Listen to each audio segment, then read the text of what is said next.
Hey, party people! Welcome once again to another holly jolly installment of the Party of One Holiday Spectacular. I am your holiday host, as always, Jeff Stormer, and as is tradition on the Party of One Holiday Spectacular, I am joined once again by my good friend, Brandon Leon Gambetta, and this year we are playing Alice Kira's Hollytech and Jollymancy.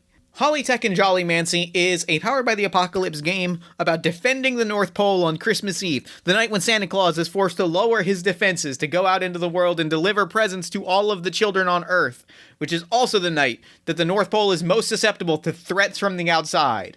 It is, if you love action movies, and you love Powered by the Apocalypse games, and you love Christmas, which are all three things that I adore, you will love this game. Go pick it up. Alice is a dear friend of the show, a past guest, and I'll tell you right now, Brandon and I had the best time playing this game. Go listen to it. Go buy the game. You can find more information about Hollytech and Jollymancy in the show notes. Go pick up the game. You're going to love it. Brandon needs no introduction, but I'll give one anyway because he is a dear friend of the show.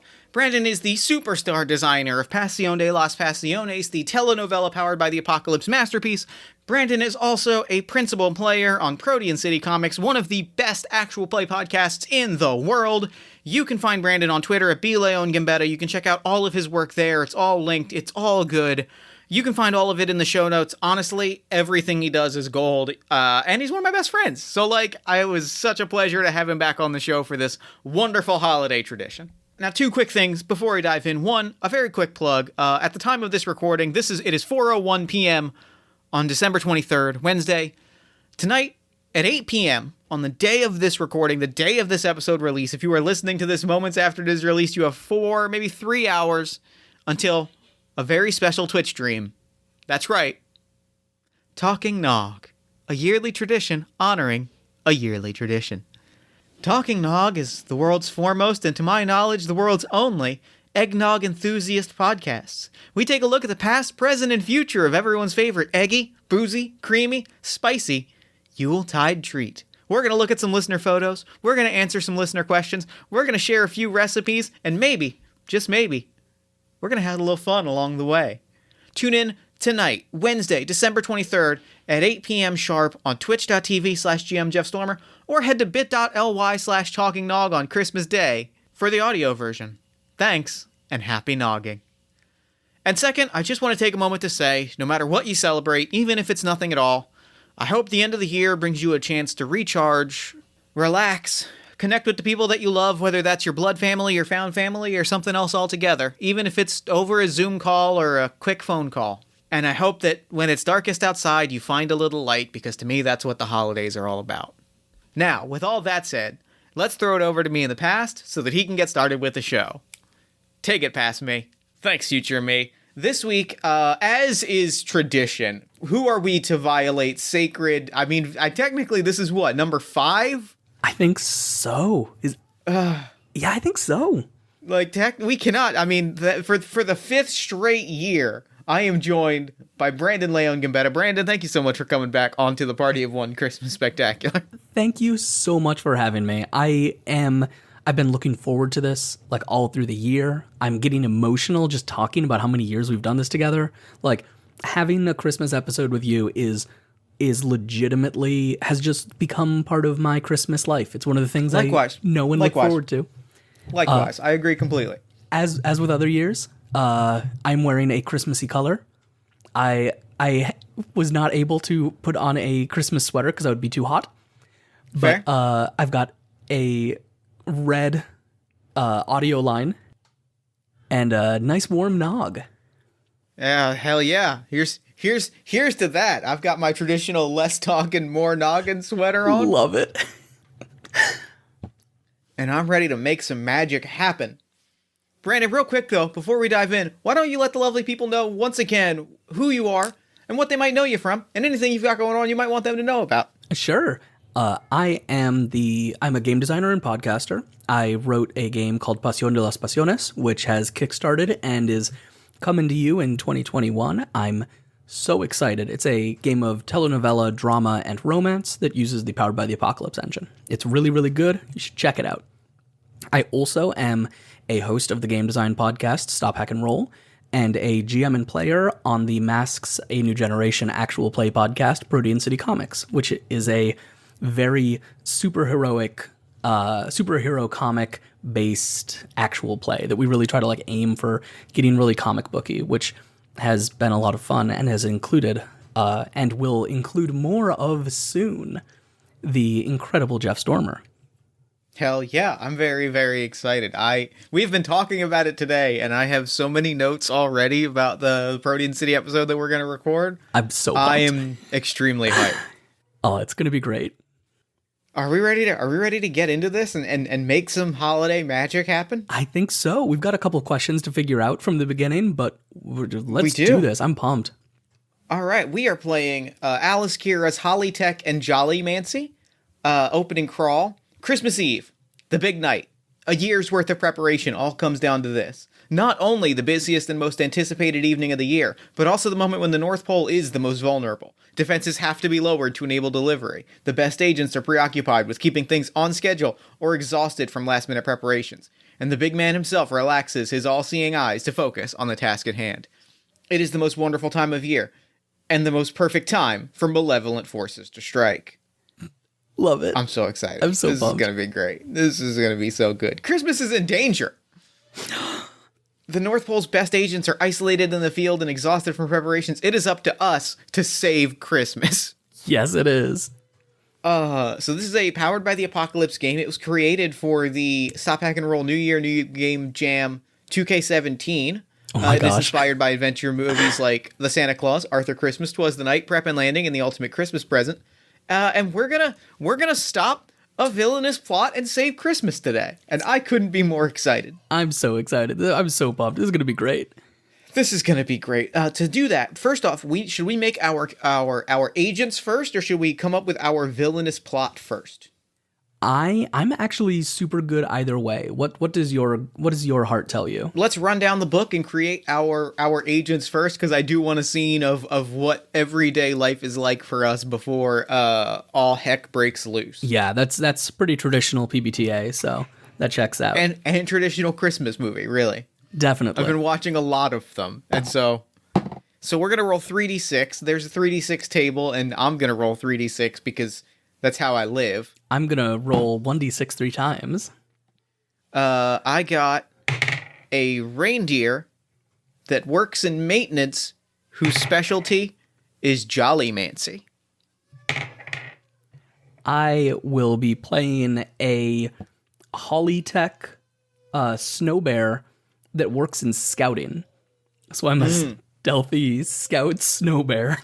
I'm excited about this. Okay, so we can definitely establish you're probably the person that discovers the threat, right?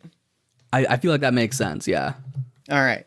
So so to ask you a question, before we roll to find out what our threat is, and before we set the scene where your character discovers there is something dastardly afoot, what is an ordinary day in the life? What is your character's name, pronouns, and what is an ordinary day? Like, what is an ordinary day in their life look like when they're on the job?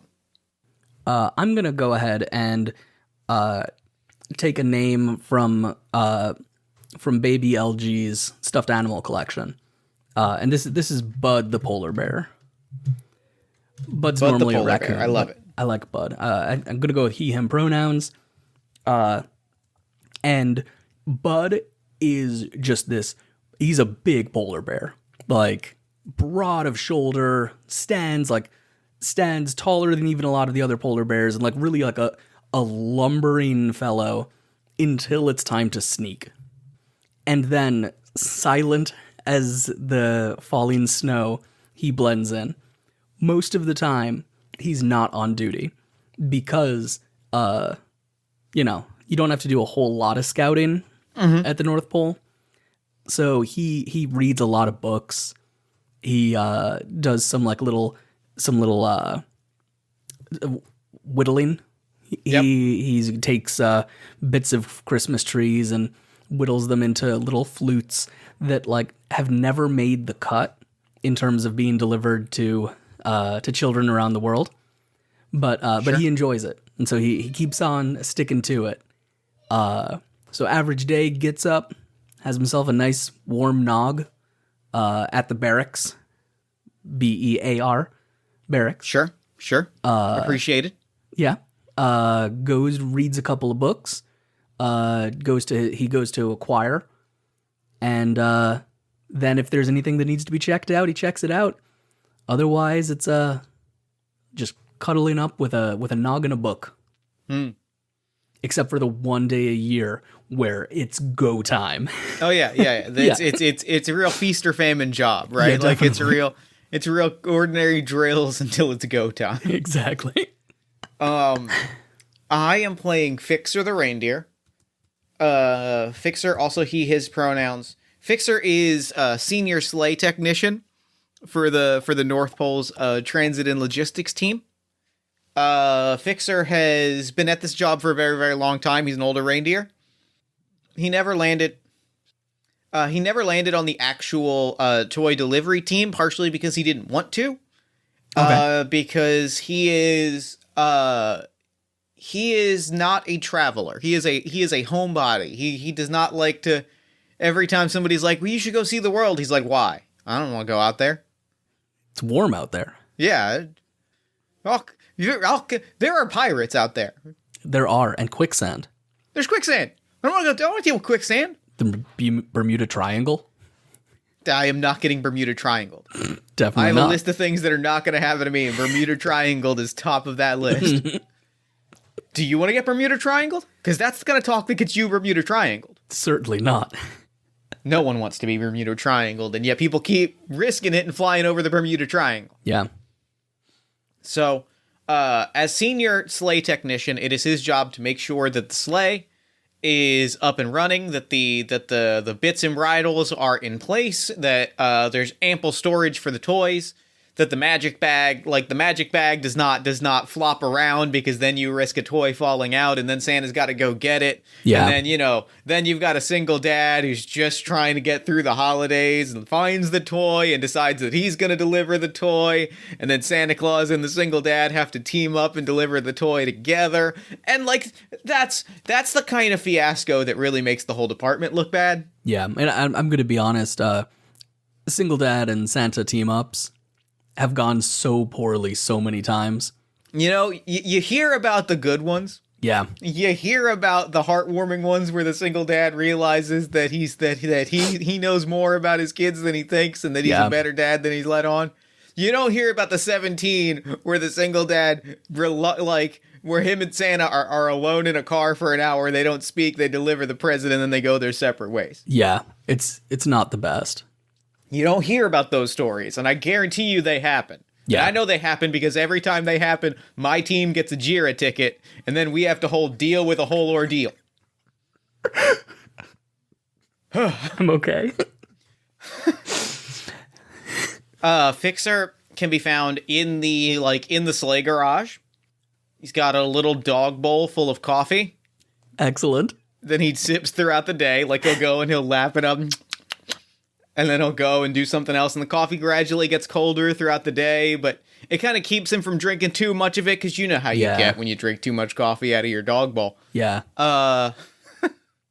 So I love Fixer a whole lot. I don't know if that's clear at this point or not.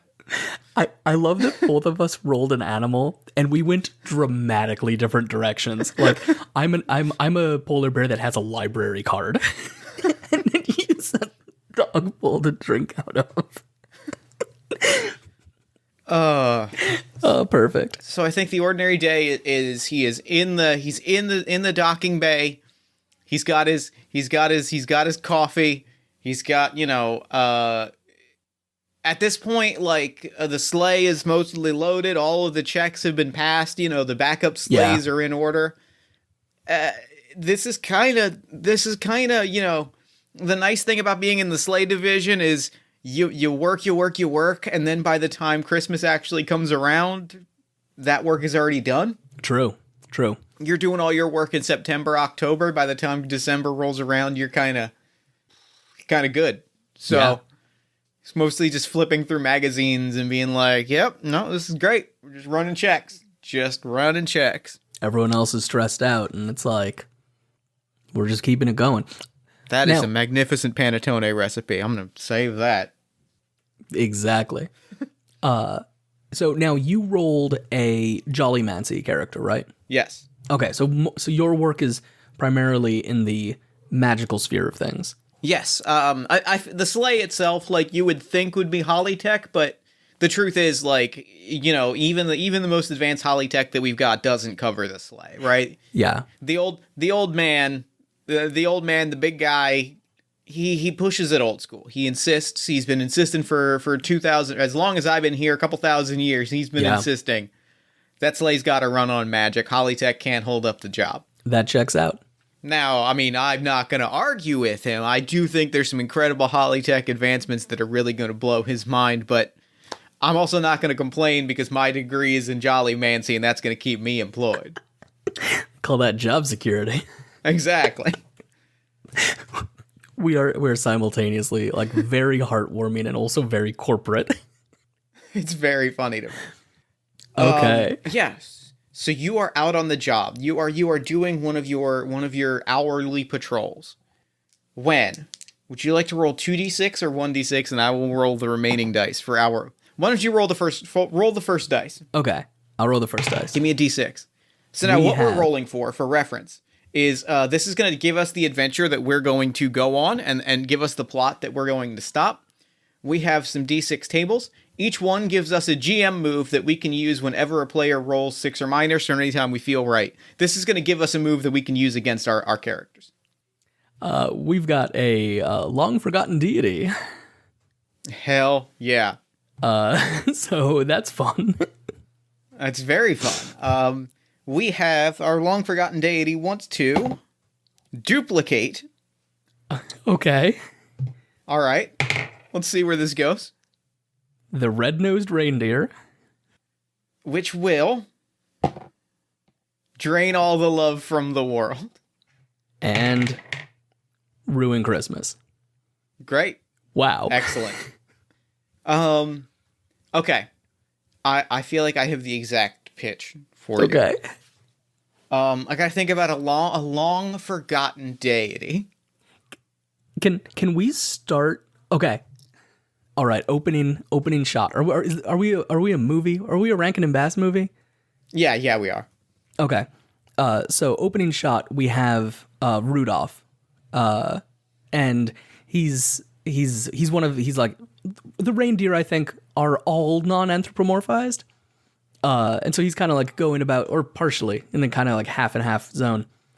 So Rudolph is going about his day, and he like goes over to a mirror and is like checking his harness and everything like that, and gives his nose a couple little boop, boop, light ups, and starts to turn and is talking to another reindeer. And we see in the mirror a reflection of like a green reindeer covered in like moss and bone for a moment that just like stares into the mirror for a second and then is gone. And Rudolph kind of like starts a little bit and goes, huh? What was, and goes back to jingle jingle, setting up the harnesses. And I think like over your shoulder, off screen and over Rudolph's shoulder, he just hears, Hey, don't knock those bells off balance. We worked hard on those. All right. Don't worry about a fixer. I've got this. I'm Rudolph. Yeah, hot shot Rudolph always. Yeah, you're Rudolph. You hot shot piece of gingerbread always out here thinking, yeah. And before it gets too vulgar, we cut away. Or do you want to? Or actually, we might stay with that. I think we hover. I think I fade away. So what happens is I fade away. We follow Rudolph. Rudolph is walking around. Rudolph like steps into the reindeer locker room, and we get the Top Gun shot where the locker closes, and Rudolph is now wearing an aviator jacket. This is an important detail. This is extremely important. Rudolph is wearing an aviator jacket, and also, is sunglasses too much to dress him fully like Top Gun, or just the jacket? I was literally about to add the aviators. All right, perfect. That is how Rudolph is dressed. You know, red nose is glowing. You see it reflected on the shades. It's very cool. And I think like what happens is he closes it. He walks over. What happens is he's got the sunglasses in his mouth. He walks over to the mirror to put them on. Flips them up. They're flipping in midair. Looks in the mirror. Sees the bony green, nightmare reindeer for a second. Panics. The aviators fall kind of cockeyed on his face, and then he adjusts them. Is like, no, it's okay. It's all good. It's all good. Perfect. You're looking good, my friend. I love how quickly we've gone like, and it's a terrible horror thing. Oh, the results we rolled, we have to. Yeah. Okay. That said, I do want you to know I have a twist. I have an ultimate twist. I googled something that will be very, very useful for us later. Nice. And I think I found the right answer for the secret identity of our long forgotten deity. Perfect. That's great. All right. So I think that after that we cut to Bud. He's out there doing a scouting thing. It's supposed to be every hour. It's technically an hour 15 at this point. But he's kind of lumbering around. He's in like a pair of black like velvet shorts with little bells on them, and like a bolero jacket length red open Christmas sweater. Sure. Yep. Yeah. Like you do. And maybe a bow tie. Gotta be. I've just decided to just fully humanize this guy at this point because it's additionally funny to me. It's never going to stop being funny. And so he is sneaking with like perfect stealth as he's going on this scouting mission. But this is like Rankin and Bass style. So it's kind of like jerky. And you jump behind a tree and like we don't see you follow through. It's just like you've disappeared behind the tree. And then I'm out from a different tree. Yeah, exactly. Full Rankin and Bass. Exactly. And I think I have something for you at this moment as you're doing this. Go ahead. It's pretty late. It's pretty late in your shift. This is not your first patrol of the perimeter. You peek out from behind a different tree, and for a moment you swear you hear something.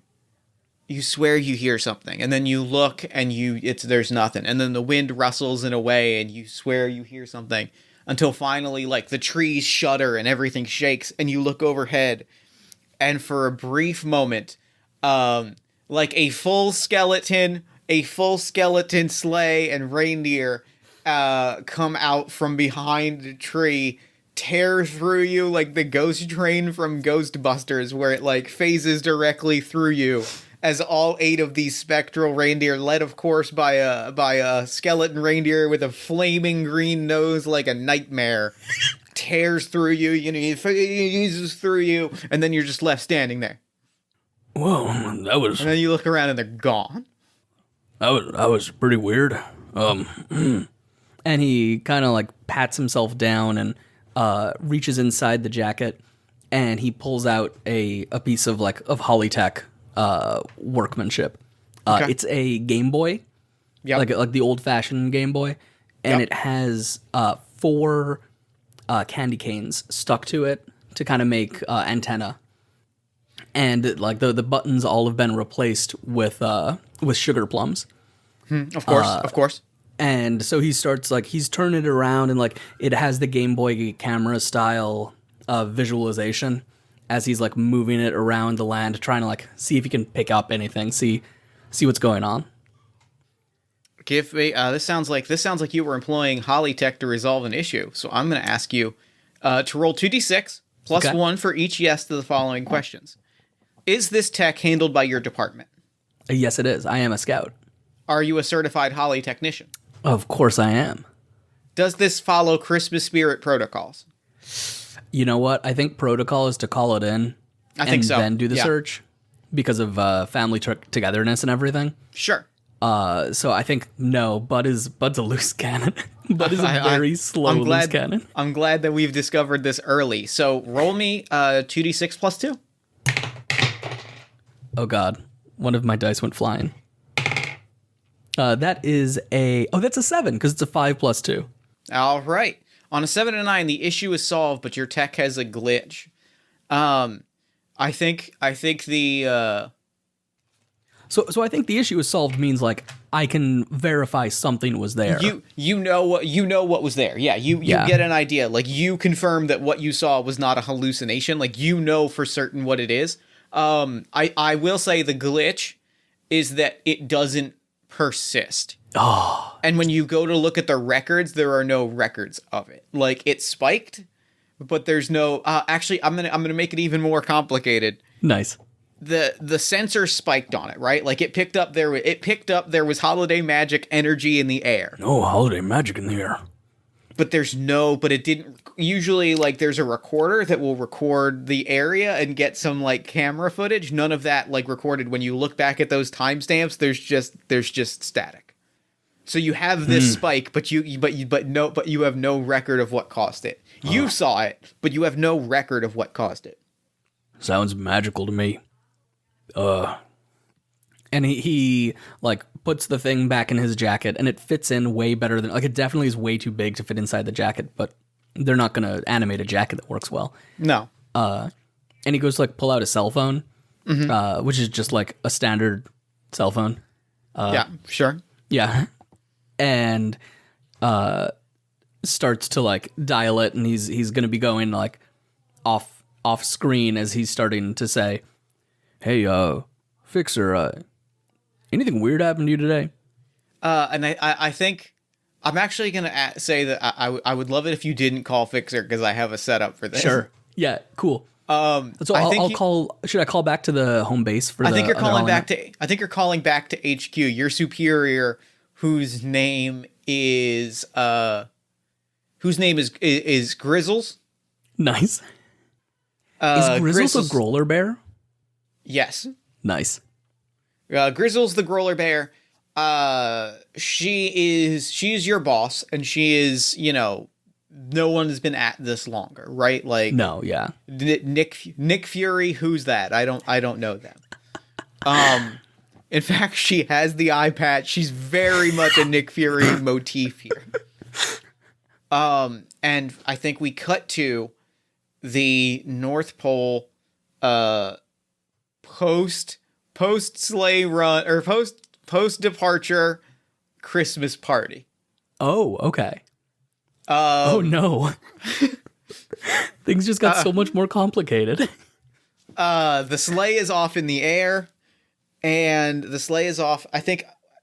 No, actually, the sleigh is not off in the air because we need that ticking clock, right? Okay. So, but I still think this is the office Christmas party. Nice. It's happening. Gotta keep it corporate for some reason. Fixer is sitting in the corner, like lapping at some mint water. I don't know what reindeer drink or what's safe for reindeer to drink. Don't at me. It's Christmas. Lapping at like a holiday cocktail, and like is sitting and looks out of place, right? Like he's just not really feeling the spirit of the season. Yeah. When he hears some arguing over the phone, and this is what you hear of like, well, if you don't have a record of it, like you got to bring I need hard evidence if you're gonna present something like this to me. You know that. I know. I did the scan, and nothing came up on the scan. It beeped. It went blip blip. And what happened to the cameras? The cameras fuzzed briefly. They fuzzed? Briefly. It's a Game Boy camera. I know it's a Game Boy camera, but that is 1998's hottest Christmas present. It should be working perfectly. Yeah, 64 pixels turned into 32 pixels, and I didn't see anything. But 32 pixels. But what is this? The Stone Age? There just weren't any. I'm telling you, I saw it, and it blipped, and there was nothing in it. Look, I like you. Oh, I like you too. You're good. You're a good scout. You're a good agent. We're happy to have you on the team. Well, thank you. Yeah, this is really nice. This is. I think she's a little disarmed by the. Look, you're tired. You come. It's the party. I am. take off a few hours early. It's the party. Come have a drink, relax. Don't stress so much. You're going to give yourself an ulcer, assuming bears can get ulcers. Assuming so. And I think and he kind of like he's like this movie is very short. He has to get into that party like immediately. Oh yeah. We cut to, because I think what happens is we see Fixer's head like over the doorway to Grizzles' office. Nice. And then slowly peel away, and then he hears another jingling, and he goes, Rudolph, I swear, and one of the sleighs is gone. Oh, awesome. Yeah, so we've got so this is Santa, he's got himself more than one sleigh. Of course. It would be ridiculous for him Whole to have fleet. just one sleigh. Whole fleet. It's like Tony Stark-esque in this thing of just like sleigh, all different models and makes and everything. But I think it's is it the one that was planned for tonight? Oh, it's definitely the one that was planned for tonight, right? Oof, it's the most it's gotta be. It's got the presents on it. Yeah. It was already got the loaded. Presents, fully loaded, fully set up. And like these things are not you don't just hop in one and hit the go button. This isn't Elf. It takes some calibration to get one of these things going. And I think like there's a moment where he turns back to the party and he thinks about it. I can't ruin everybody's Christmas. I can't do this to everybody. And he closes his eyes and he breathes out, and like snow and glitter and tinsel kind of come out in like a little cloud. He's going to use some Jollymancy to try and unearth what happened here. Very nice. All right, so we're going to have a roll of 2d6 plus 1 for each of the following questions. Mm-hmm. Do your natural gifts aid you? I'm going to say yes, this is my division. Cool. Are you a trained Jollymancer? I am a trained Jollymancer. It's why they keep me around. Does this spread holiday cheer? I'm going to be so bold as to say I think it does. Okay. You're right. Because I'm letting everyone else have their holiday cheer. I am very good with that. Go ahead and roll plus 3. That's an 8. Can I ask you? Can we make this an ask so many questions move? Absolutely. How many questions do you want me to ask you? So on a 10 plus, you would have asked 3 questions. Okay. And you get to answer 1. On a 7 to 9, you ask 2 questions. You answer 1 and I answer the other. Okay. And I have to be mean. That's it's fair. Required. That's fair. The question that I want to answer is I'm going to ask you the question. Yeah, I think I'm going to answer the question first and say, can I glean who took the sleigh? And say, yes, I get a picture of skeletons and of... I get a picture of skeletons in work suits, and we see the reindeer again, and the nightmare reindeer like locks eyes with me and shakes me to my core, and I'm like, I don't like this at all.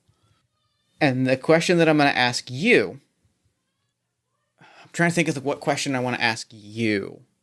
You can hold it also if you need to. I want to ask you, is this something... I want to ask what's the best way to stop whatever this is, and give me the mean answer. Ooh.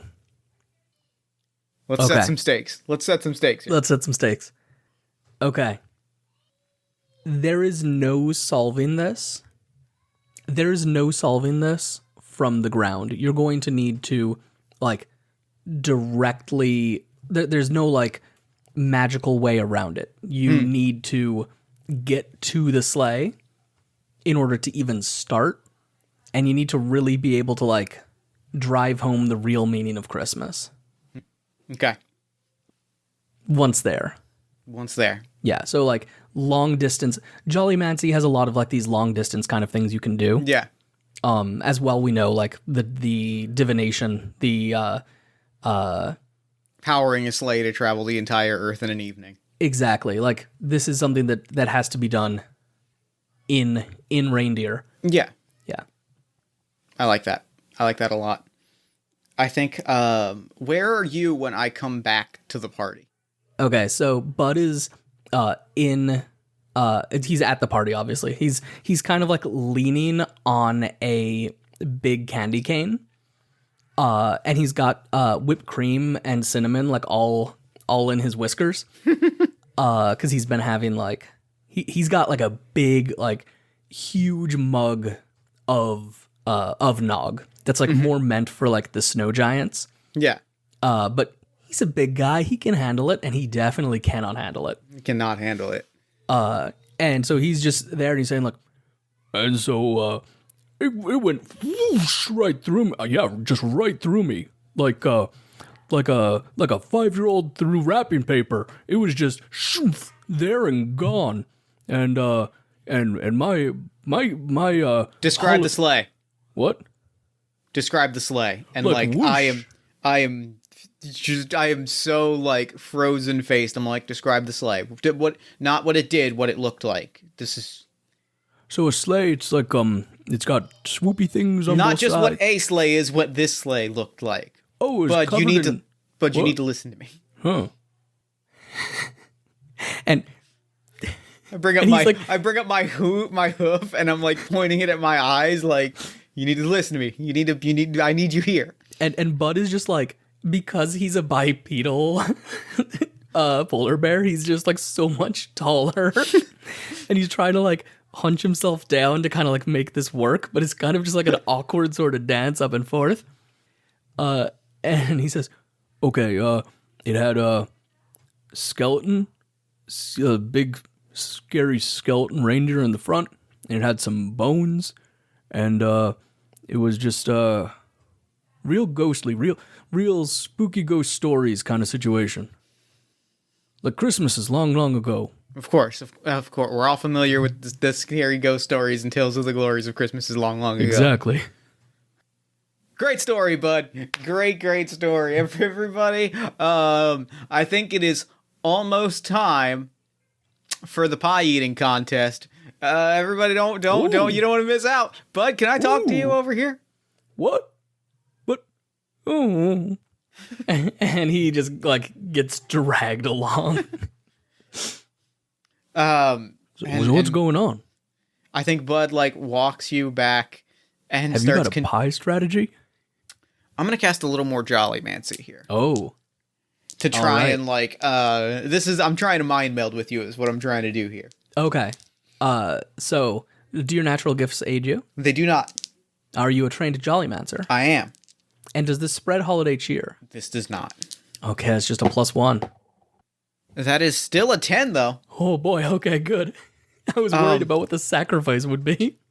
We walk back. So we walk back. We're walking towards the bay, and I'm asking you these questions. I'm like, what? Where were you? Which tree was it? You know, how many reindeer? Was there a Rudolph? And I'm peppering you these questions. And as we're walking, the snow starts to fill in around us, and the trees that you were hiding behind, and suddenly, it's as though we're right back there, except you are alone in front. And I'm like, just wait. I know this place. This is my old schoolhouse. No, I may be confused.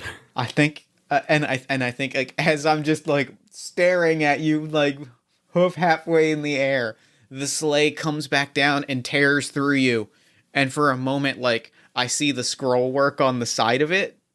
Oh, nice. And I'm like, that's Air Sleigh 1. What? Air Sleigh 1 doesn't have a whole bunch of bone reindeer on it. It doesn't, but that scroll work, I would recognize that anywhere. I wrote my college thesis on that scroll work. It's. So you think someone stole Santa's sled? I don't think, Bud. And suddenly we're back in the docking bay. The sleigh is gone. There's a little bit of ribbon on the ground. My old schoolhouse. What? Look, if we do this, if you help me save Christmas here, yeah, I will take you to your old schoolhouse. I just keep expecting it. Just because you're doing these like Ghost of Christmas Past things and just swooping me around. No, you know what? Now that you spell it out, I get it, and I'm seeing where you're coming from. So I want to apologize to you for maybe jumping at you. I'll be honest. It's very swoopy, and I close my eyes each time. So you think you're gonna open them and see a schoolhouse? Sure, because that's what they tell you you're gonna. That's see. what they tell you you're gonna see your old schoolhouse. Yep. No, now that you've laid it out, I kind of feel like a jerk if I'm being honest. No, you're good. You're good. We'll get there later. We don't even need to go there. We'll get there. It really doesn't matter. And I think, and like I point out that the sleigh is gone. This character that I've decided.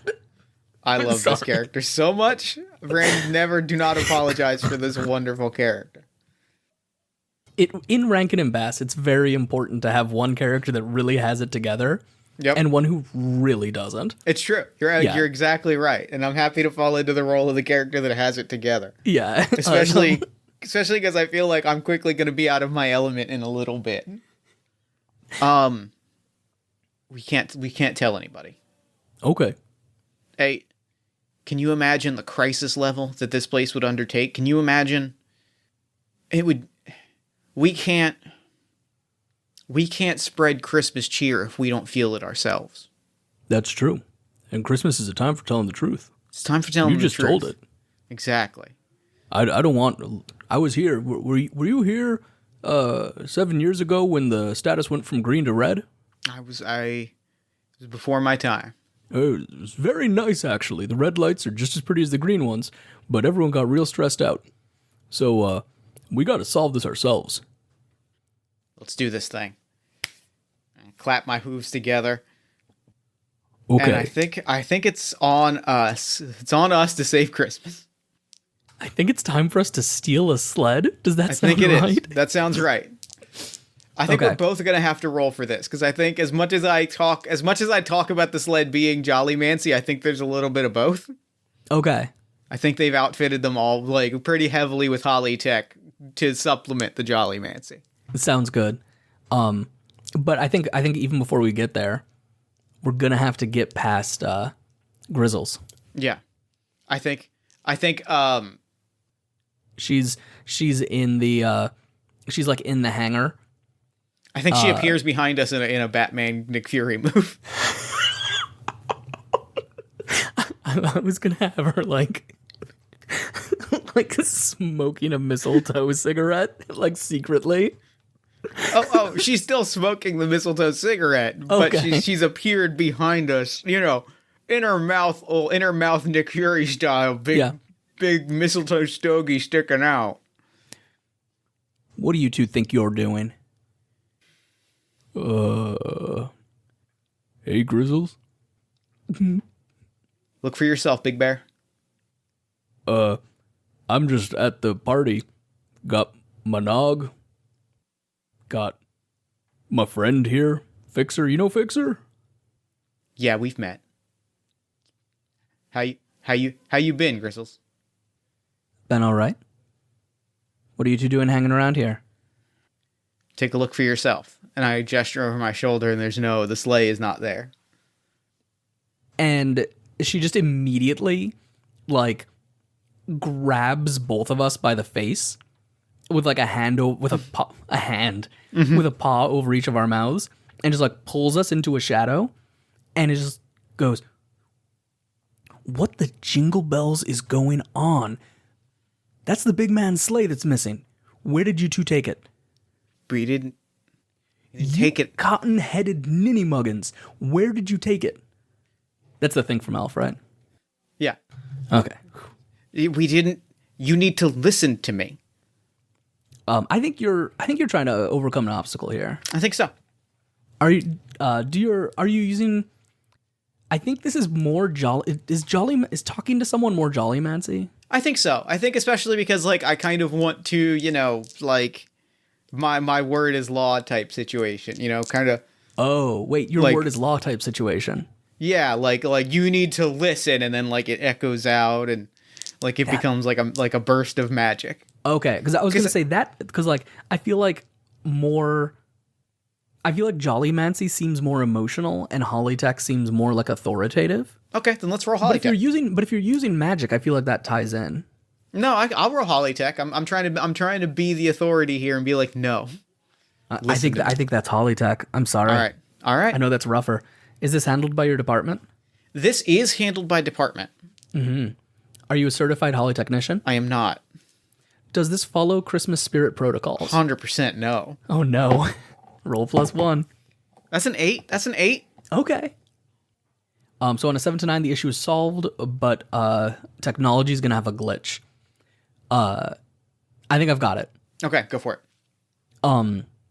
So she is definitely like emotional about this, of course.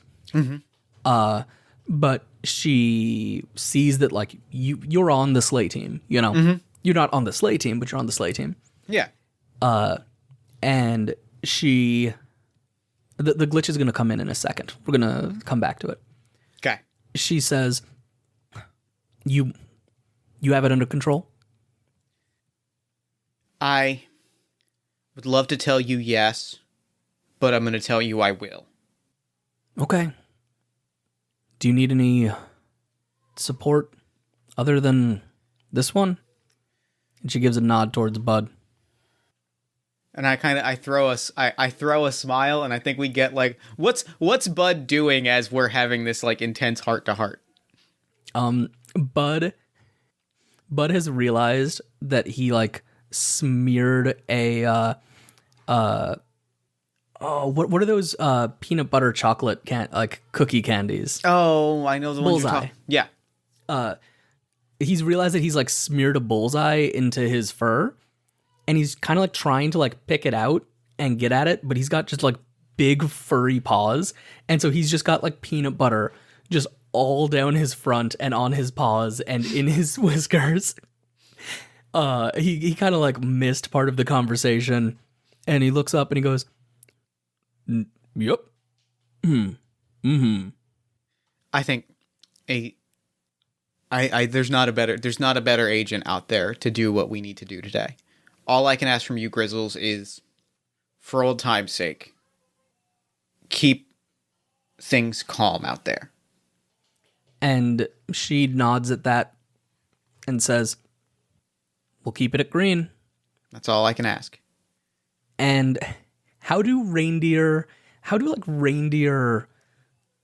like fist bump? Or, you know, like is there like a reindeer version of that? I think it's like a headbutt. Like I put down my head and my antlers are out and I'm like, let's go. And yeah, and she does it. She does it like a little awkwardly. There's like more nose action than there should be. But she does it. Yeah. And then she turns and says, "All right, you've got it." And she turns and starts like lumbering over towards the party. All right. And here's where we're going to see the glitch. All right. In the background of this scene, we see there's two elves that are kind of like flirtatiously canoodling. Yep. And they kind of like stumble past towards her office. Okay. Which has the big wall of screens that they do like overall scouting and monitoring of the outside area. Yeah. Oh no. They hit a button, don't they? Oh yes, they do. They hit a button, they turn on screens. Like I think Grizzles gets back halfway back to her station, and she's like super calm, and then just hell breaks out. Yeah. And like it is a full-on riot because like the screens turned on as we were talking. A big picture of the no sleigh. It is now set to green and red striped, which is of course even worse than red. That is the worst outcome. And she just pauses and turns back, and she's like, "I did what I could." She's like, I'll do what I can. You gotta go." Bud just reaches and picks up Fixer, which is definitely slower than both of them running at the same time. And just like I make no effort to I'm just like, okay. Well, you ever pick up a cat that like clearly does want to be picked up and is just, but at the same, and so like they don't put up any effort to like fight or move. They just kind of like, but they also like don't like quite curl up to you. They just sort of Yeah, just legs dangling. And they're like, this is, and they like are clearly happy, but it's just a sense of like, Well, I'm here right. and this is my life now and it's okay. that's Fixer just like, all right, let's go. And so Bud just like rushes over to a sleigh. Why don't you tell me, do you want to tell me a good thing or a bad thing about the sleigh? I will tell you a bad thing about the sleigh. Okay. The bad thing about the sleigh is this one was, do you know the worst sleigh in the lot? Yeah. It's the one that was used last year. Like, there is no worse sleigh in the fleet. Okay. It takes at least 2 years because of the amount of strain that gets put on the sleigh when it's used on the job. Yeah. The one that actually gets picked, like, for the next, like, 2 years, it's the worst sleigh that's left. Yeah. Because, like, it goes across the world in a night. Like, it's broken down, and that's Covered in soot. It's the only one that we can, like, comfortably... The only one that we could probably, like, comfortably, like, get to without, like, protocols, without breaking into somebody's office and, like, stealing, like, you know, flight logs and all the other equipment. Yeah. Is going to be the one that is in such disrepair that we could probably hotwire it. Yeah, because also, nobody thinks this will fly again. Exactly. You don't fly around the world in a night and then a year later do it again. Right. Like, it takes years of... It's more kept around for, like, for historical purposes and as they try to restore it to move it to the Sleigh Museum. Exactly. So you can walk by and go like, this is why we're doing the work. That was 2019. That was a beautiful year. Yeah, that's why we do it. That's why we do it. The good thing about it is that this sleigh is so ridiculously fast. Oh God, it was a well, and the reason is because this was that was the year of the Great Krampus race. Yes. Yeah. Exactly. As we come to the sleigh, we get just a poster shot. What is one detail that we see on the poster for the holiday special, Santa Claus and the Great Krampus race? Oh man, it's the poster advertising it, so we can't show them like on the podium. But it has like the two of their faces like really close to each other with like the outline of like, so you've got like a big beard and like the gnarled features of Krampus on the other side. And I think the poster also has a shot of the Krampus sleigh, which is like styled up like the car from Death Proof, where it's got a big skull on it. And Krampus is wearing like a Racer X style like race car driver outfit. Incredible. But no like mask on, so you see his big Krampus face. Perfect. Yes. Perfect. Yeah, this was the sleigh used in the Great Krampus race. As long as it gets us going. It was just the closest one I saw. And he like puts you down inside the sleigh, and climbs up himself. Yeah, magic is just about burned out of this one. You think you can? You ever hotwire a sleigh before? Have I ever hotwired a sleigh before?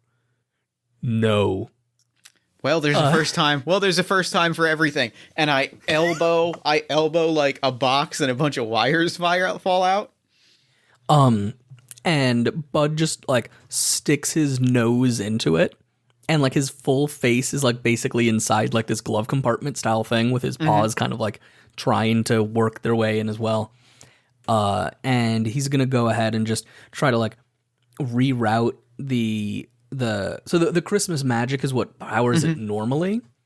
But there's also a system for there's a hydraulic system for the bottom, so that you don't like destroy people's wolves. Yeah, you don't want to destroy people's roofs when you come down. And so he's just gonna like reroute that through what's a good piece of tech? It's gonna reroute that through it's the air bubble generation system.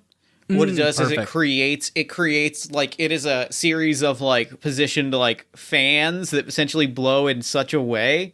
I don't know how aeronautics work. Please don't at me. This is magic. It's Christmas. But it creates a sort of air bubble that allows Santa Claus to ride it without, like, getting windburn on his face. Like, he still wears the goggles, but, like, he doesn't get windburn on his face because, like, there are fans blowing that, like, create this sort of momentum bubble.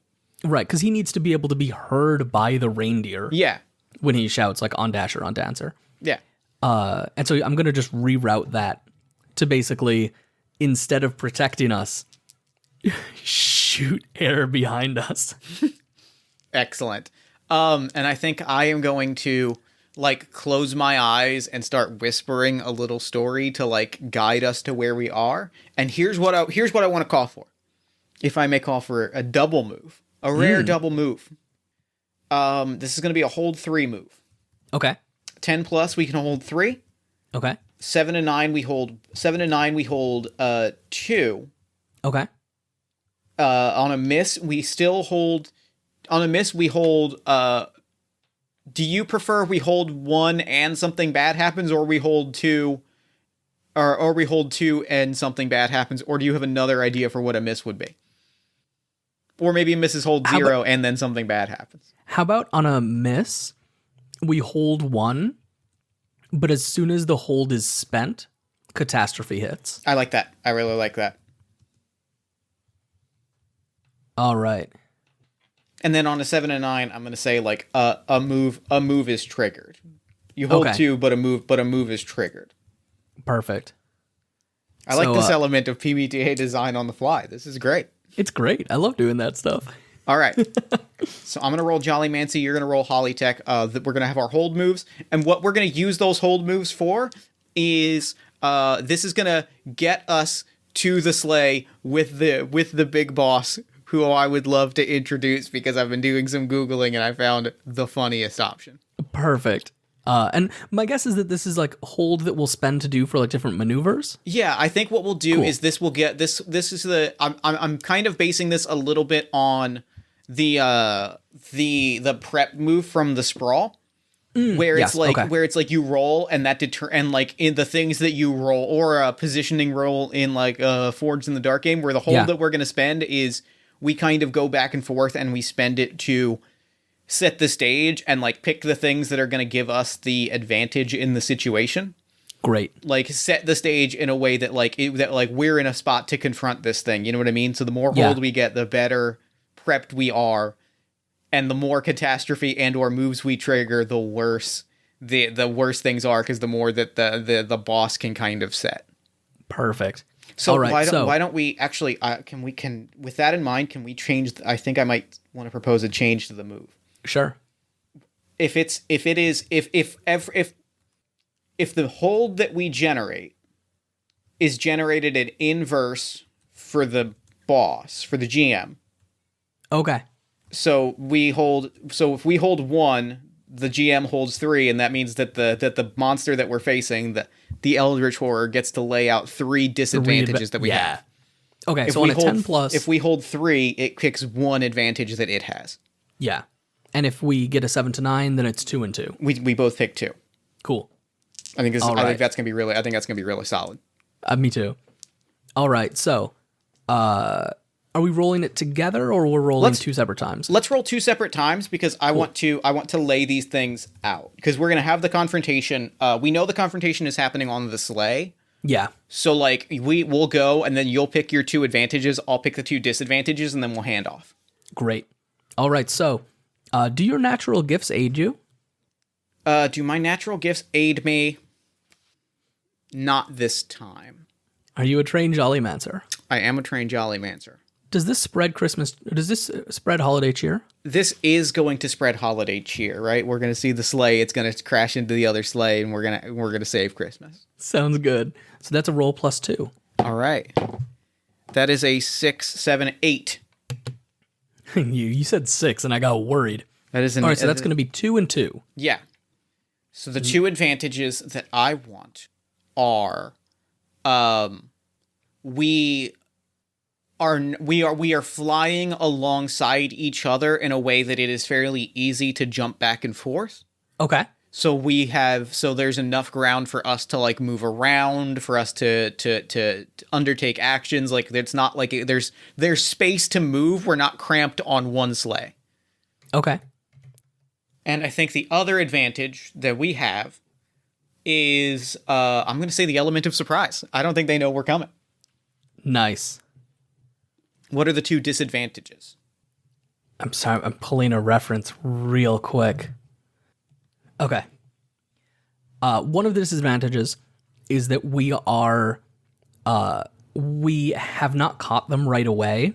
We've gotten like a little bit below the Arctic Circle. And so we are above the tiny Christmas-loving town of Smeerensburg. Okay. Where, of course, people will be watching the sky tonight. Yeah. Because they're looking out for Claus. Of course. Santa Claus. Yeah. Of course. As they do every year.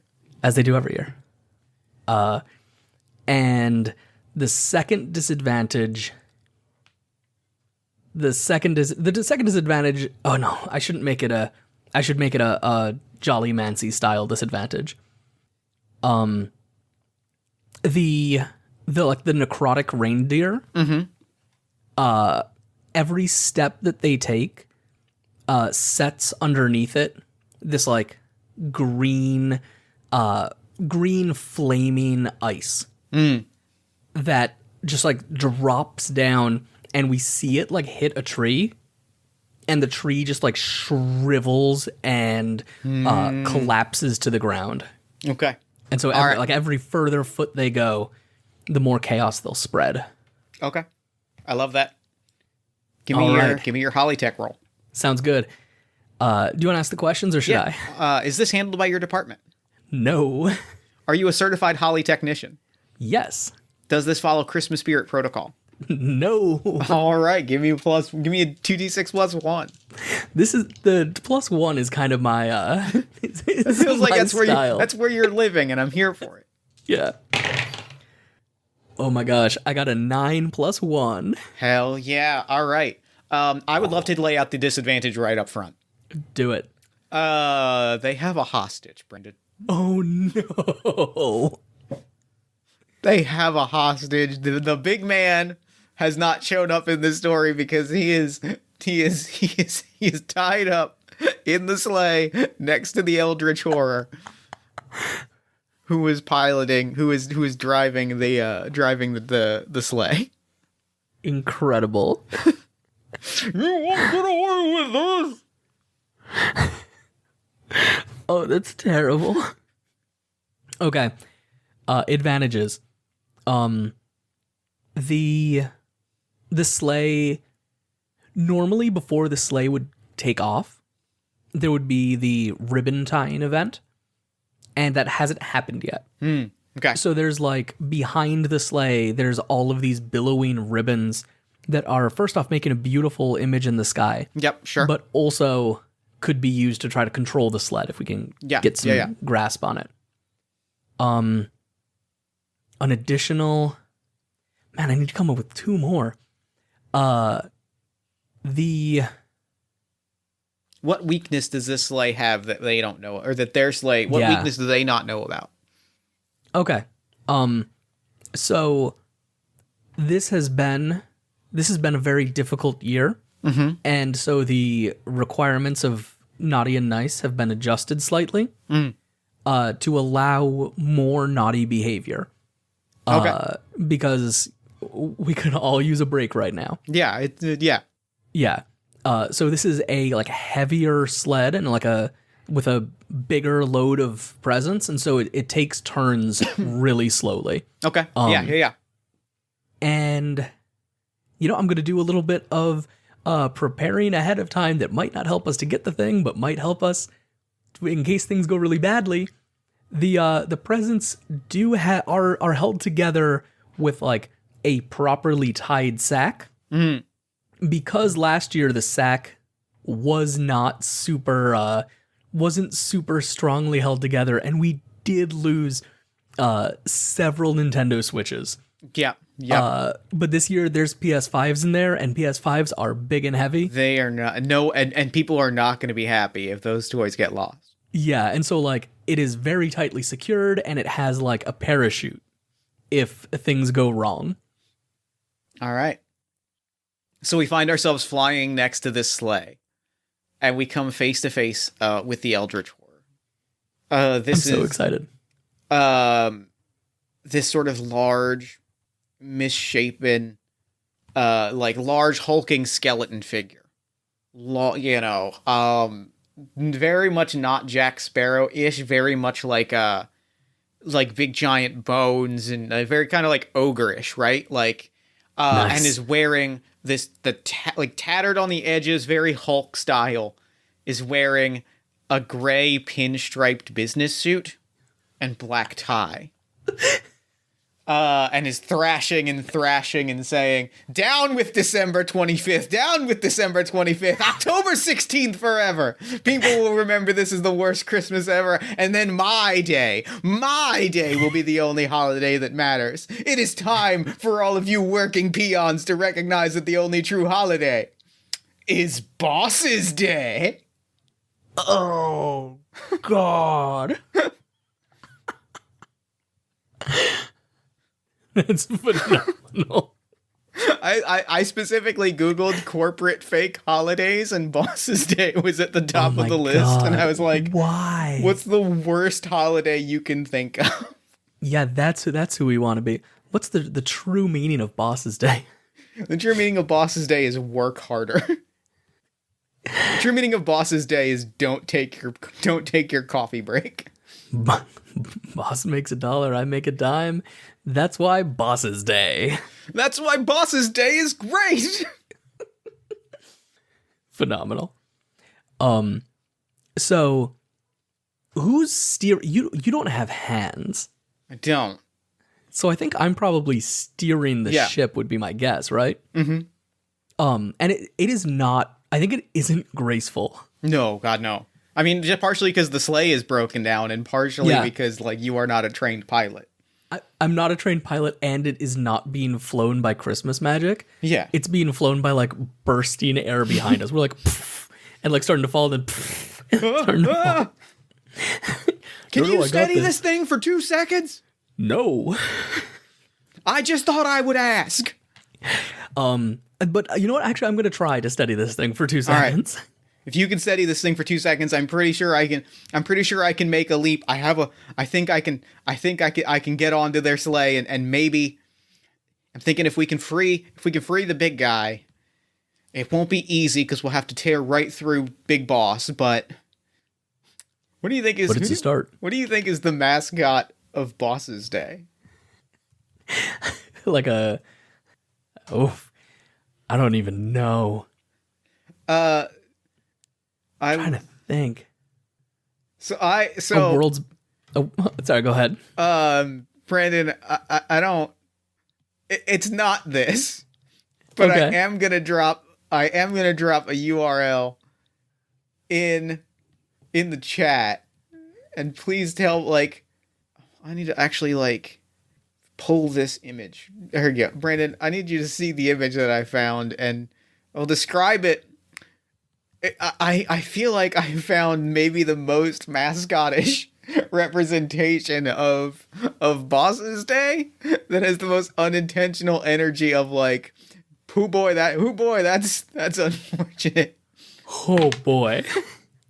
All right, so so it is a picture from Mickey Mouse from the Mickey Mouse Travel Facebook page, and it says Happy Boss's Day, and it's a picture of Mickey Mouse. And he's pulling on his golden tie. Which is a connotation that I don't think the lovely people at Mickey World Travel's Facebook group intended. No, yeah, it definitely looks like he's about to take off his tie. I don't believe that they intended to represent Mickey Mouse as the ultimate manager. So lucky to have an amazing boss. Like Mickey Mouse shape. Good. Yeah. So try to steady this thing. Yeah, let's go ahead. Let's do this. This is this is not my department. Nope. I am a certified Holly technician. Correct. And I don't think this follows Christmas spirit protocols. It doesn't feel like it. Yeah. You know what?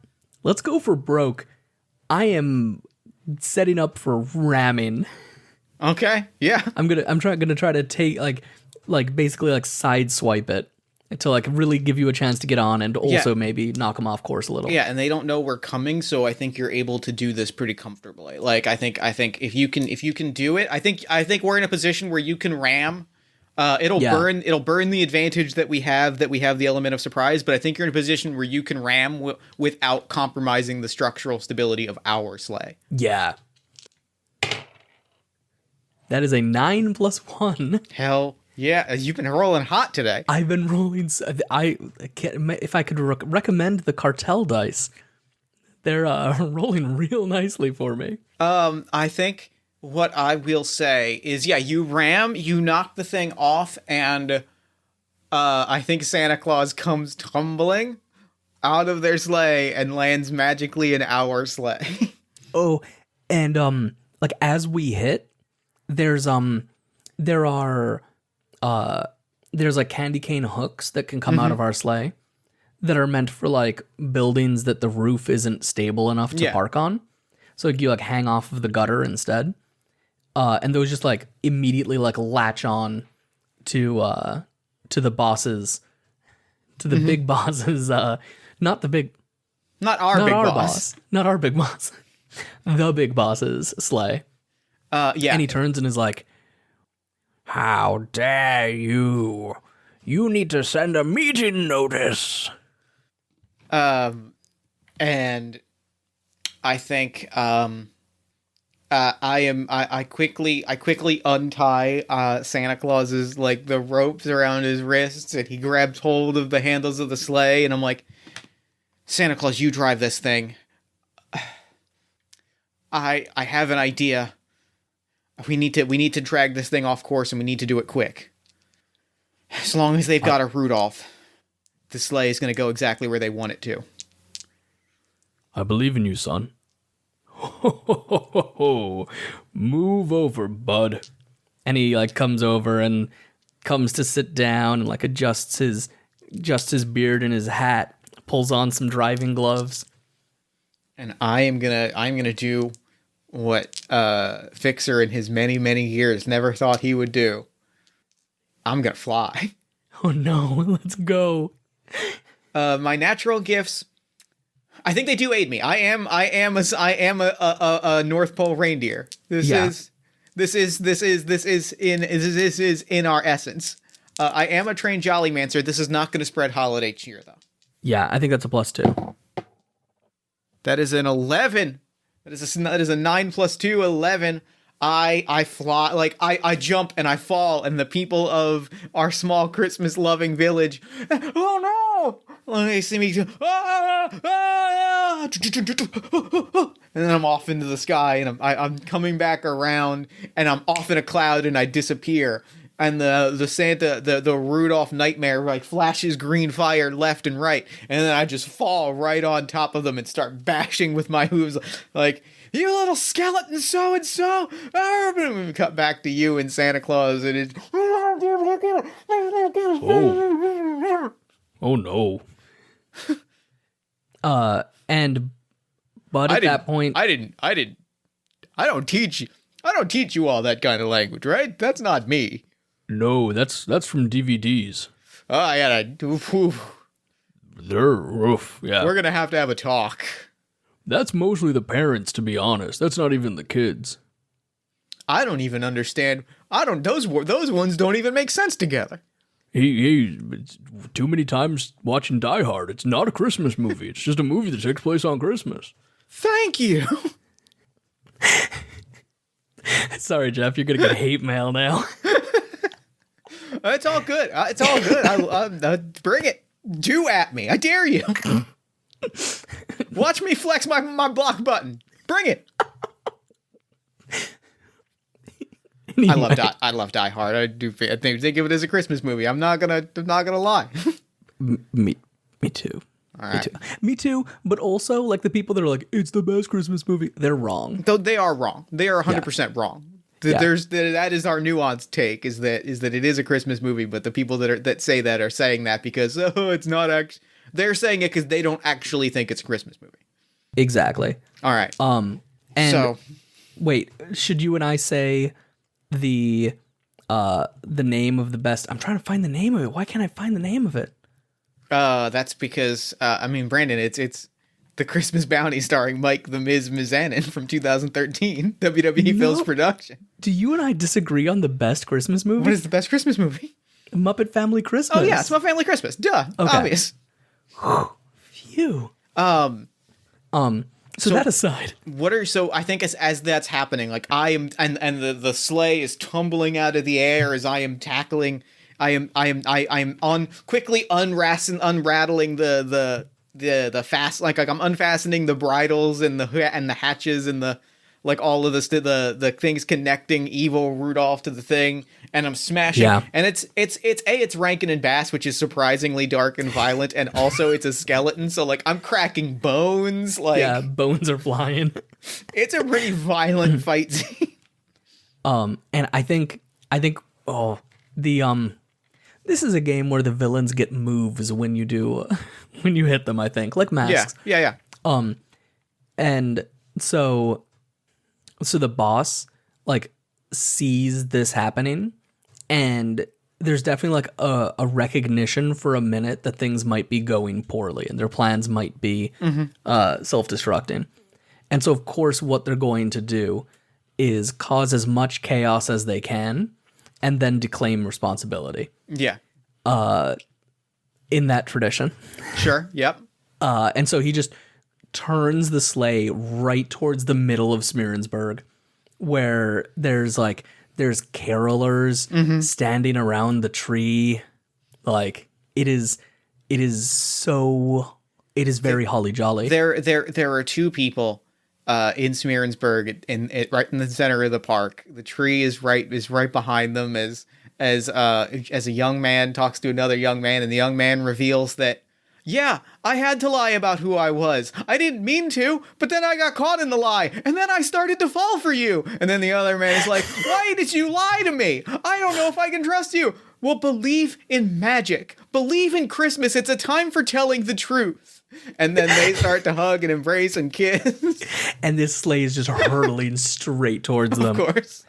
And Bud just stands up on the edge of our sleigh and just like takes off his jacket and tosses it to the side and says, I'll be oh boy, this is a bad idea.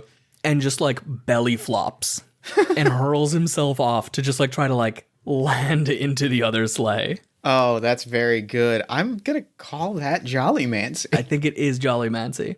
Do your natural gifts aid you? I'm going to say that Bud's enormous polar bear body is a natural gift that's aiding him. Oh yeah, for sure. You're gonna make a hell of a belly flop. Yeah. Are you a trained Jollymancer? No. And is this gonna spread holiday cheer? Probably not. All right. Like, it's protecting some, maybe? I might argue for yes, because you might destroy this evil vice president. Okay. I'll accept the yes, just so that I roll at something other than a +1 at some point this game. Sorry, you might defeat the cheer enforcement officer. Oh, the boss's day CEO. Good. So good. That's less good though. That is a 4 + 2. That's a 6. Okay. First miss of the game. You fail to solve the obstacle unless you choose to make a sacrifice. Ooh. Okay. So, my goal is mostly to stop the sleigh from hitting the ground. Yeah. Like, from hitting the tree and, like, destroying this poor couple and everything like that. And I'm gonna make a sacrifice. Okay. Let me know if you don't like this. Or if you have a better idea, like hit me right with it. Yeah. Bud grabs onto the wheel and like the steering wheel, and just like puts his feet against the sleigh and tries to wrestle it from the hands of the CEO, and just rips the steering wheel off, which like sends the sleigh like kicking upward to save it. But Bud, like, because it pulls out, he has just like the force dragging him back, and he's gonna fall right out of that sleigh. Oh yeah. And just like probably just like, let's keep things hallmarky for the people on the ground. I think you fall into the ocean. Oh, perfect. And so it just like falls through the sky and just poosh, and like a huge wave coming up. And I am going to, yeah. So Rudolph is fighting you, and Rudolph is fighting me, and I know what I'm going to do. First off, I want to make a move because you attacked the CEO. Okay. The because we're going up, like we are now surrounded in clouds. Like so, the people to the eyes of the people, the sleigh is just gone, and like all they saw was this.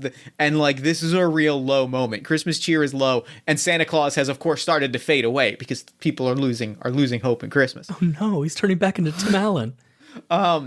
So I think what I'm going to do, and this you can decide whether this is Hollytech or Jollymancy. I stopped fighting the reindeer. I grabbed the reins and I'm like, Rudolph, with your nose so bright, won't you guide this sleigh tonight? And I grab Rudolph's like harness and I'm going to pull it up and we're going to Iron Man this thing and just go so high into the, and we're going to freeze this thing out. Amazing. And like the entire time Rudolph is just like, and like making like weird, like horrific noises. Unhand him! Unhand my direct report! That needs to go through Blitzen if you've got a problem. Nice. I think that's Jollymancy. Okay. Because it's flying. It's flying as a magical reindeer. I think this is another +2. Yeah, do your natural gifts aid me, and I am a trained Jollymancer. I don't think this spreads holiday cheer. I think unfortunately not. That's a 5. That's an 8. That's a 10. Nice. So we just get the sleigh just going straight up into the air, and the skeletons start to freeze and shatter. And I if I can make this big, if I may, yeah, because I have one big last thing that I think Bud might be able to save. Okay. I think, and because also there's a move. This is going to be me making a move and setting you up for one last move, as I think like this destroys the CEO. Perfect. We go high. We keep climbing, and they're freezing, and the CEO's freezing, and like finally like shatters into little bits of ice, and I'm freezing. I've got icicles and snow, and I'm just running, and I'm running, and like everything's cracking, and a Santa Claus is holding on, and suddenly, no, the presents, and the bag is now falling, perfectly sealed, but falling through the stratosphere towards the earth, towards this small town. I don't think there's anything I can do to stop it. I'm too high up. And so Bud at this point, I think, has like crawled out of the water. Mm-hmm. onto the dock, and like he's like dripping wet. He's got his weird Christmas shorts and his tie. And he kind of like takes off the shorts and tosses them to the side because he's a polar bear. And just is like walking, kind of like looking up, trying to find where the sleighs are, and is just seeing nothing at first. And the Hallmark couple, like turns and sees him and goes like, is that a polar bear? It looks a lot like a polar bear. Is he wearing a Christmassy bow tie? Is he wearing a bow tie? That's adorable. That's so cute. That's so cute. Like us. I'm sorry we fought. And they embrace. And then like we start to see the presents falling. And Bud at this point has like taken off his gear, but polar bears from the North Pole, like many other polar bears, have some cybernetic implants as well. Yeah. They don't use it often because it does turn them into terrifying robotic cyborg creatures. The Hallmark couple is like, that bear is so cool. Oh my god. Yeah, because Bud just like reaches up and just like hits his fists against his shoulders, and just like huge golden metal plates flick out from his back and like build into this like robotic exosuit around him that also obviously looks like a polar bear, but it's kind of like a nutcracker polar bear. Like it has like the thing on the back of it, and it has like a stately hat and things like that. And he just lets out this bellowing roar and hurls himself forward with like hands up. And so like normally he's been like 9 feet tall when he's like standing, but now he's like, he's like 14, 15 feet tall. And he just runs towards the couple with it and like slides down onto one knee and lifts his hands up to try to catch the gifts before they crush them. Let's do this. Let's do it. Is this handled by your department? No. Are you a Holly technician? Yes. Does this follow Christmas spirit protocols? Yes. I'm gonna say yes. Yeah, when the presents are in danger and when people are in danger, you activate beast mode. That's what happens. Yeah. You unwrap this present. Oh my god, no. I just rolled a 3, which brings me to a grand total of 5. Okay, so this is perfect. I would love to. I think this is perfect, and I think I have our closing note. If I may. Go ahead. Christmas is ruined. Everyone loses. Good night. So what happens is, like, you get up and you push your gear past your limits. You're sparking and you're crackling. And you grab the presents and you save them just in time, and then you collapse. And like, I come down and the sleigh crashes into a million pieces and is just ruined. And we have the presents, but like the sleigh is gone. The CEO is destroyed, but the sleigh is ruined. We have like this is a real hopeless moment. The Hallmark couple is alive. They're just like under bear. Yeah, they're and I like. We're just sitting around. There's a moment where we're just sitting around and we're like, and Bud is still in like the huge armor, but it's like definitely not working the way it should. So he's kind of like just like hunched over in it. So that's it. We lose. Can't save Christmas. I think I'm going to get fired too. Oh, there will be no firing today, fellas. Oh, good. And Santa looks around. He's like, well, the sleigh is nice. The sleigh is awful pretty. But truth is, I kind of think maybe I'd gotten a little spoiled in my old age. You see, I've run at this for a long time, and it used to be that I delivered these gifts by hand. I would walk from village to village, handing out gifts to the people that needed them, and, well, it might take a while. Might take a whole 13 days. But I'm gonna make it happen. And as that happens, we hear jingle bells. And who should pull up with a brand new flight ready sleigh but Grizzles and an entire fleet of other elves. And Grizzles looks over at Bud and over at Fixer and is like, I told you, I had your back for old time's sake. Santa, load it up. We head out in 5. And like Santa just like grabs the sack of toys that just completely obliterated Bud's mechanized bear suit. Just throws it over the shoulder. Like it's nothing. Tosses it up in the sleigh and hops in and goes, are you heading? I start doing Bud voice. You two gonna come with me on the ride or heading back home? And I look over at Bud, and I look over at Grizzles, and I look at the big man. Well, boss, I got a holiday party I gotta catch. Merry Christmas, boys. Merry Christmas, boss. Merry Christmas, boss. And hey, happy Bosses Day, too. Yeah, apparently that's a thing. I guess. Who'da thunk it? I don't know why.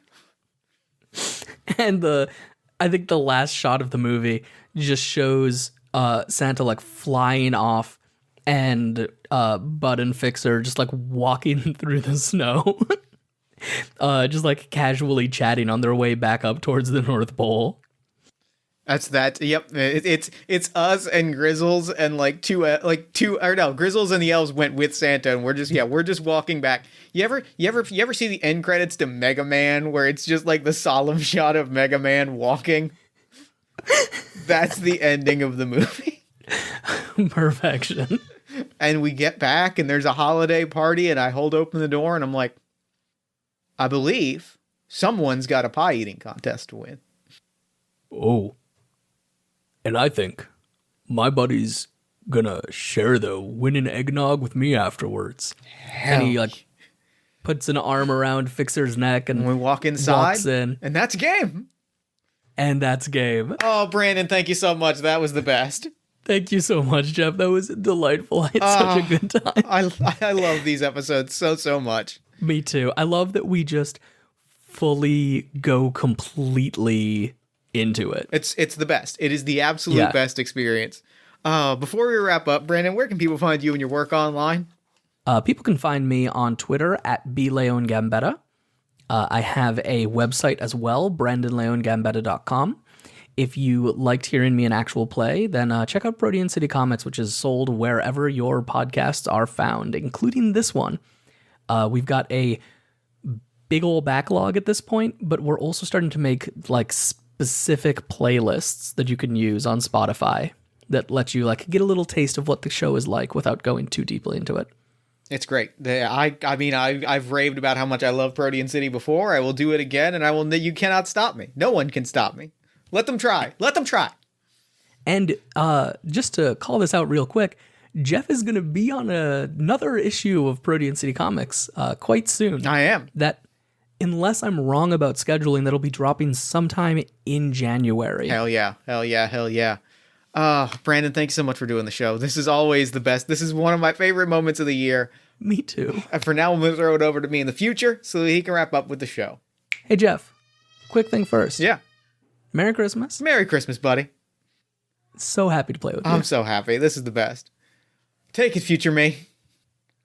Thanks, past me. And thanks again to Brandon for coming on to the show. That game I was looking forward to that game all year, and it did not disappoint. It was just an absolute delight from top to bottom. Be sure to head to the show notes to pick up your own copy of Hollytech and Jollymancy, and be sure to follow all of Brandon's work, and follow Brandon on Twitter at @BLeonGambetta. Then while you're on Twitter, follow us at Party of One Pod, like the show on Facebook at facebook.com/partyofonepodcast, join our Discord community at bit.ly/partyofonediscord, head to our merch store at bit.ly/partyofonemerch, and support the show financially at patreon.com/JeffStormer and ko-fi.com/JeffStormer. The other way to support the show is by listening to the other non-eggnog podcast that I produce, All My Fantasy Children, which is a character creation, storytelling, and world-building podcast on the One Shot Podcast Network, where every week, my best friend Darren Catano Saez and I take a listener-submitted prompt, we spin it into an original fantasy character, and we populate a shared universe one story at a time. New episodes drop weekly-ish at oneshotpodcast.com. Party of One is, as always, produced and edited by Jeff Stormer and Jen Frank. Music for this episode comes from the song Christmas Rap by Kevin MacLeod. And the Party of One logo is by Evan Rowland. If you'd like to inquire about advertising rates, coming onto the show as guest, press coverage of the show, or you just want to share with me your holiday recipes, which, by the way, I put into almost every episode and no one takes me up on, so send me your holiday recipes so I can know what you're making during the holiday season, you can email me at partyofonepodcast@gmail.com. And that's it for me. So until next time, thank you for listening. Remember to fight the forces of fascism every single day. Remember that self-love and self-care are radical and defiant acts of resistance. And as always, happy holidays, everybody.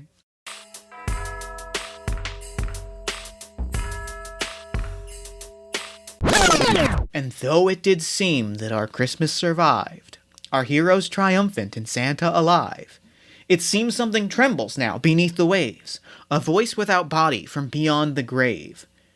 You may think me defeated, may think that you're fine, but soon your holiday cheer will be mine. A good manager knows all about delegation. My death is no more than a paid vacation. With my PTO spent, I'll be back next year to fill your Mondays through Fridays with fear. A skeleton hand lifted up from the sea and called on his skeleton horses to flee. On zeitgeist, on synergy, on markets, on methodology, on assets, on trajectory, on downsize, on strategy. And with the haunted rattle of Jacob Marley's chains, he flew off in the night with a cackling refrain. So workers, stay ready to fight for your rights. Happy Bosses Day to all, and to all a good night.